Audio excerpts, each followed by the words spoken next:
the boys come back and they're like, so we found her. She's alive. And she said she wants to see you. I can just see looking at them like, why would y'all play like that? Like, that's out of pocket.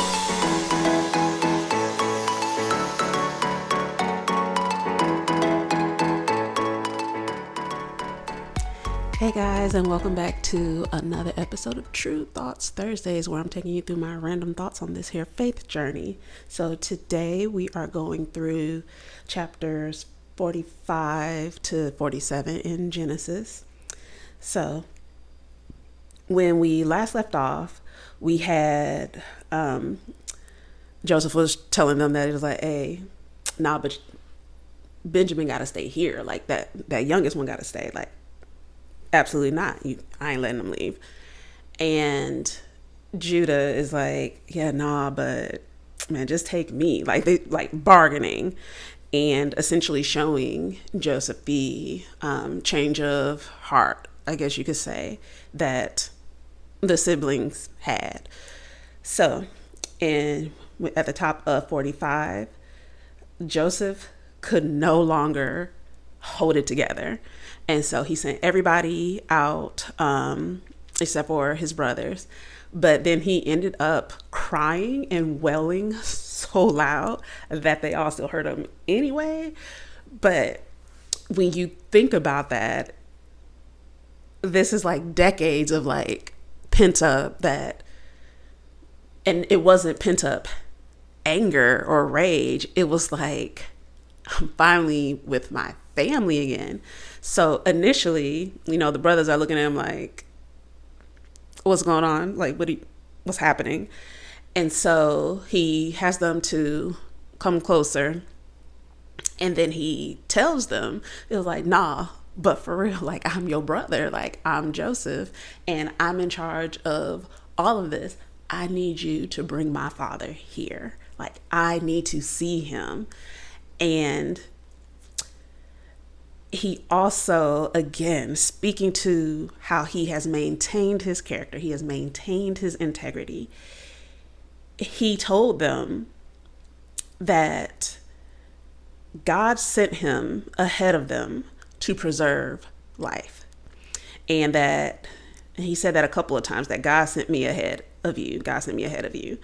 And therefore, it was not you who sent me here, but God. So in that moment, Joseph isn't blaming his brothers for what happened. He isn't, holding a grudge against them. He isn't, talking to them crazy, trying to make them feel bad, trying to guilt trip them. He's like, hey, yeah, okay, so you sold me off. However, that was part of God's plan, because he put me in a position where I would be able to preserve and save everyone else. So it actually works all out because God sent me here in the first place. So, of course, the brothers are still just like, oh, wow. And Joseph's like, no, but for real, bring my daddy over here. Like, I need to see him. Like, because if he's still alive, I need him here. So they go back and they go and get Jacob. So when they first tell him that, hey, so Joseph is still alive, like he's in Egypt and like he's like running the show, Jacob is so like stunned, taken aback, and like just like blank, numbed, that he doesn't believe them, because you're talking about, this has been decades of, he has thought his child has been dead. So as they share more and more of what Joseph said to them, and he realizes that, oh, like that really is my son, like he really is alive. He then was like, okay, no, take me to him. Like, I need to see him. I have to see him before I die. I need to lay eyes on him. So as a parent, I cannot fathom 20 years or so of thinking that my child is gone, and then their siblings come back talking about some, okay, so actually no. They like right over here. They said, come on. I can 1000% understand how Jacob was like, what? Like I can't process that, because that doesn't make sense. That's not lining up with all the things that I've been told prior to this. But then as more and more is said, and it's like, oh, like these are only things that I can imagine that my child would have said, that my child would have shared. And so then that, all I can think of is relief to finally know that that whole time your child was alive. Like as a parent, when Joseph was sold off, he was 17. And at the time of this recording, my daughter is 17. I cannot imagine her brother selling her off, and I don't see her for 20 years. And the whole 20 years, I'm thinking that she died. And then 20 years later, it's like the boys come back and they're like, so we found her. She's alive. And she said she wants to see you. I can just see looking at them like, why would y'all play like that? Like, that's out of pocket. But there are so many things that she could say that I would know when they told me that. I'm like, that's my baby. Now take me to her. Like, let me see her. So I really love that, that relief that Jacob gets, that feeling of that grief he's been experiencing for so long is now getting lifted off of him. I absolutely love that. So then in 46, we have Jacob and all of them heading off to Egypt. So we get the rundown of the family lineage. There's a lot of folks. Some of the numbers vary, but I know in verse 27, it says, all those of Jacob's household who came to Egypt, 70 persons. So he went through like all of his sons, all of their wives, all their kids. So it's his kids, his grandkids, and they're all packing it up and going to Egypt. Once they get there, or they're like arriving, Jacob sends Judah ahead to let Joseph know that, like, hey, we here, like we've arrived. And Joseph stops everything he is doing to go greet his father. And I can only imagine the tears, because it says he wept for a long time. I can only imagine, and I imagine both of them were weeping for a good minute, because again, this is decades of, I thought you were dead. And from Joseph's side, it's like, oh, I thought I wasn't ever going to see you again, or I wouldn't be able to see you like alive again. So for both of them to have that reunion, like it is like the sweetest thing just to see that weight lifted off of both of them. And so from there, Joseph lets them know that like, hey, you're going to meet Pharaoh, but this is what you need to say, because culturally they weren't Egyptian. And so it's like, okay, I need you to talk a certain way. I need you to say certain things just to make sure like we can ease this transition of you moving over here and getting land when you're not native Egyptians. And so they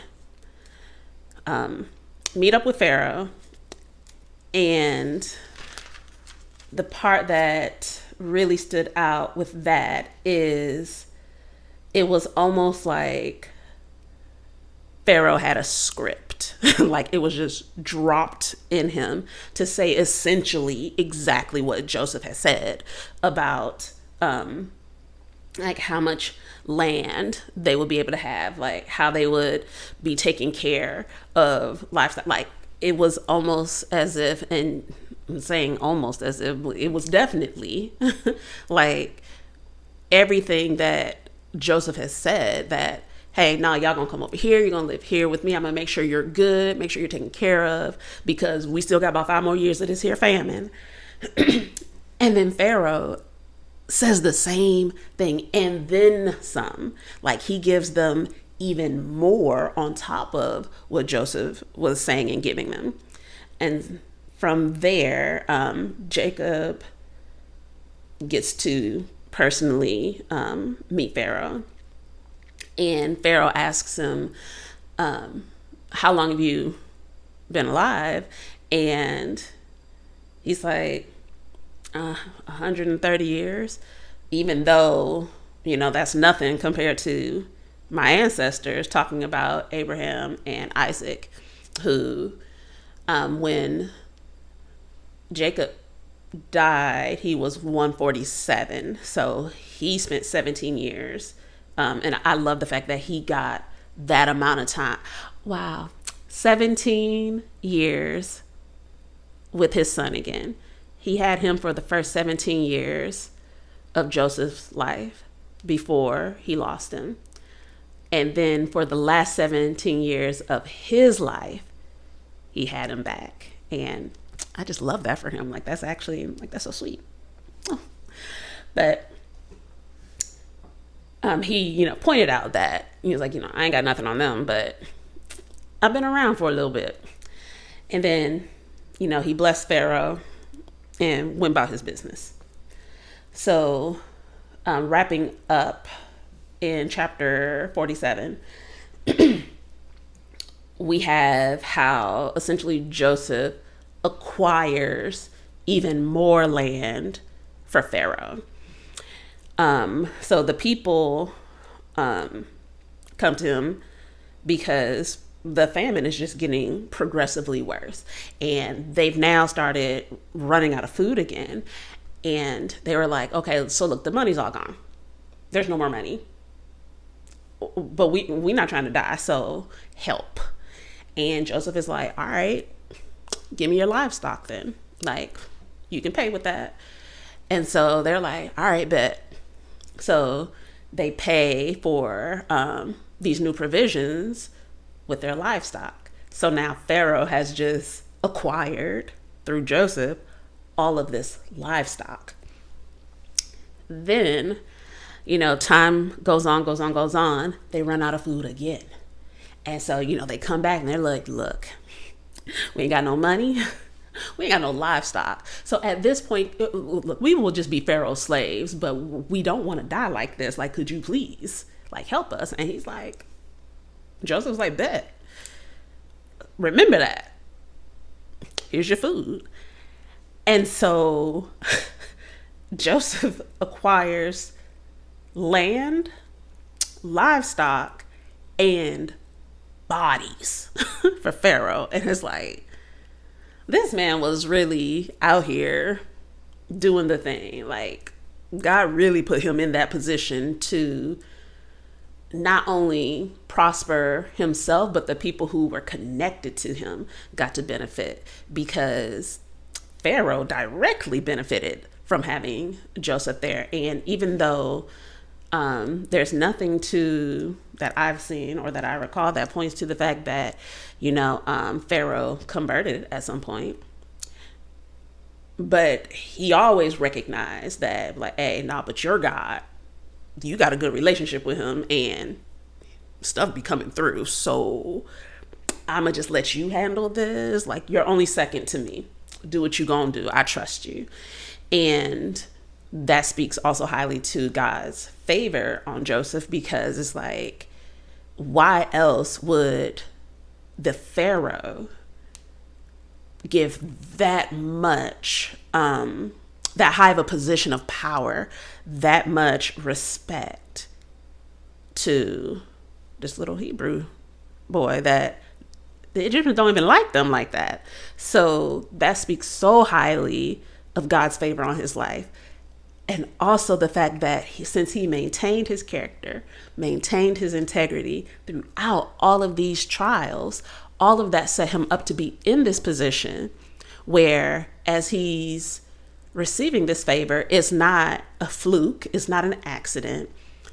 He has intentionally done what he was told to do, regardless of how it would turn out, regardless of it looking like, okay, well, I did what I know God would want me to do, but then everything went left. Regardless of all of that, he still remained faithful. He still had the right heart, the right character.